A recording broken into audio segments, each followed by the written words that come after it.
so glad you could come. It was so glad. I could see your ankle. Do you realize that?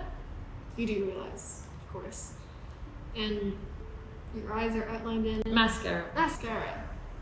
Yes. Very glad you came because we want to understand, and I think you do too. Terribly want to understand. You see, all this is, we believe, a positive encouragement for criminality. Speak if you want to. We feel you aid the social enemy. You put yourself at risk, but also others. The ankle is, well, your ankle is immensely stimulating, I have good ankles. as I think you know.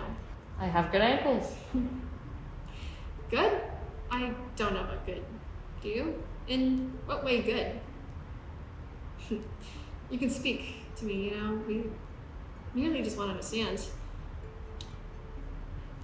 I wish to...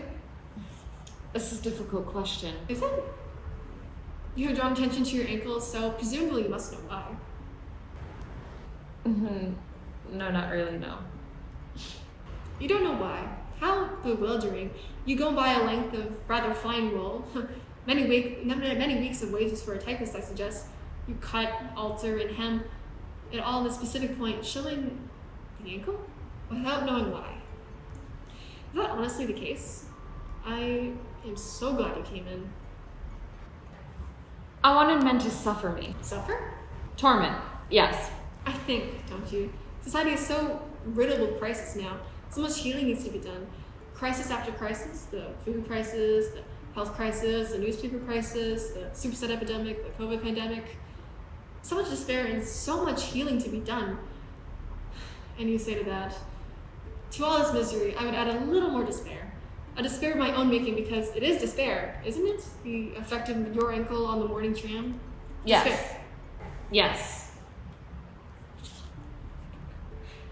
Longing and despair. I'm so glad you came in. Why don't you marry and show this ankle to your husband? I am married. You are married. Then why aren't you satisfied in showing your ankle in the privacy of your own home? I don't know. Perhaps you have a secret longing to betray him. I'm certain of it. You no longer love him?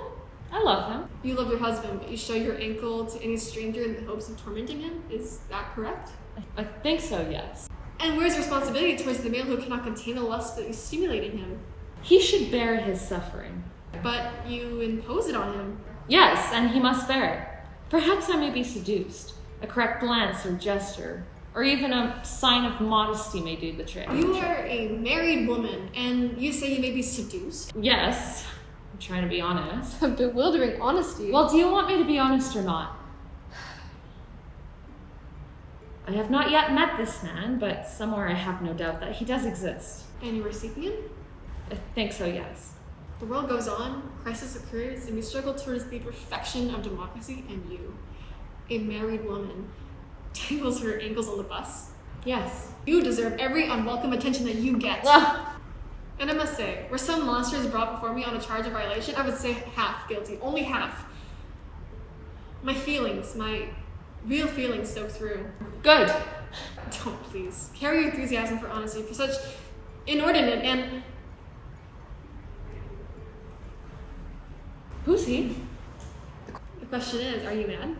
Who is he? I am married, and I have children.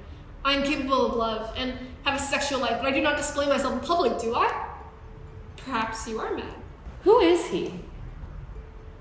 You see, you cannot see a man. I just wanted to. The very locality of a man sets you off in some... How can I continue to be honest when there's a... He is a human being just like us. Such on the scale of your obsession, you refuse to believe he can observe you simply as a person. You think my ankle will prevent him from being a person and force him to be a man? You continually subvert his right to be a simple person, and you oppress him. But he refuses you. He is free. How peaceful he is. He observes you with a wonderful and objective comradeship. Your ankle is simply an exposed, and is consequently somewhat absurd piece of human flesh. Does he show you his? He has an ankle. You are trying to wreck her sanity. Oh, listen, if rational argument is going to be construed as an attempt on your sanity, then your sanity has to be doubted. Is it wrecking your sanity if a man does not suffer your sex? Perhaps. You define yourself by sexuality? Yes. You admit you're slavery to some arbitrary gendering? Yes. Oh, bewildering.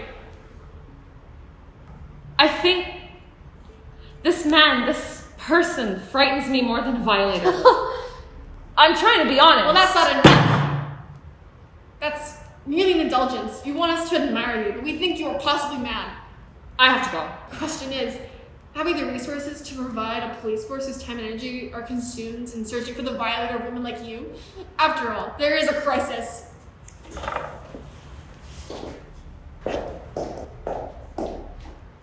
You have to save yourself. Yes, you have to try. You look an idiot in those heels. Look at me. He is not moved. He merely suffers the the embarrassment that any man would ever feel. Look at me. She hit me.